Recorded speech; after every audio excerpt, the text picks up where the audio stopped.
आज चाङ नारायणमा चाहिँ हाम्रो श्रम संस्कृतिको सम्पूर्ण श्रमदाताहरूले चाहिँ यहाँ टमाडम झाडीहरू फाडिसकेको छ। ल हुन्छ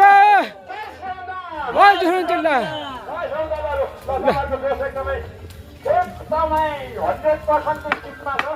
लौ लौ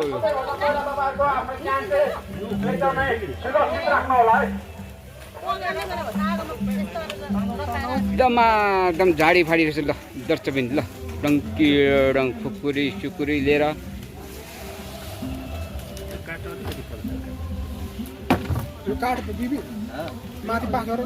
ल मान्छे यो कुन ठाउँ पऱ्यो यो बनिदिनु पऱ्यो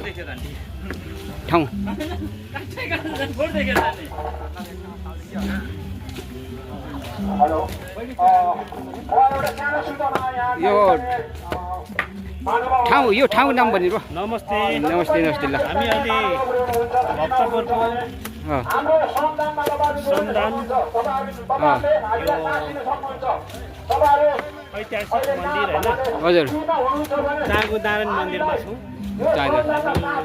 आज चाहिँ काठमाडौँ उपत्यकाको सबै तिनटै जिल्लाको श्रमदाताको हाम्रो सामूहिक श्रमदान हो होइन।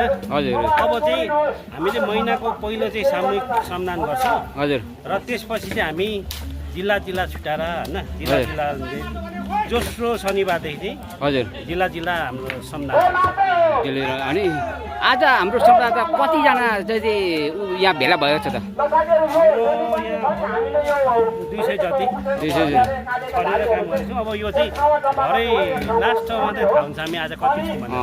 अलि यहाँनिर टाइमको अलिक भएन यहाँ के अलिक टाइमको अलिक केन्द्रले तोकिदिनु पऱ्यो कि श्रमदातालाई अलिक श्रमदातालाई केही चाहिँ केन्द्रमा सूचना एउटा टास्ने ठुलो योजना बनाउनु पर्ने स्थिति भयो कि यस्तो समय चाहिँ मैले नि लगाएको हो ए तर पानीले गर्दा आज भयो नत्र भने हाम्रो 10:30 बजी हो 10:30 बजी 10:30 देखि 3 बजीसम्म। ल दर्शक पनि यहाँ महान सर्वदाता दार्चुलाको महान सर्वदाता हुन्छ उहाँ चाहिँ मणि थेरेन्जी हुनुहुन्छ र आज चाहिँ हाम्रो यो कार्यक्रमका पहिलो अगुवा पनि हुनुहुन्छ है होइन त? यहाँको यो श्रमदानको एडमिन पनि हो हजुर हजुर श्रमदान टोलीको हजुर ल धन्यवाद धन्यवाद। ल दर्शक पनि यो हाम्रो चाहिँ यो साँको सुन्दरी जल देखिन्छ यो मनान्दै एकदम राम्रो दृश्य र एयरपोर्ट पनि छ। एयरपोर्ट पनि हेर्दैख्नुहुन्छ उहाँ म जुम लाएर तानिन्छु। ल एयरपोर्ट यो एयरपोर्ट हो एयरपोर्टमा चाहिँ अहिले तिरन्त डुलेको छैन त्यही पनि खाली देखिन्छ। ल धन्यवाद दर्शक।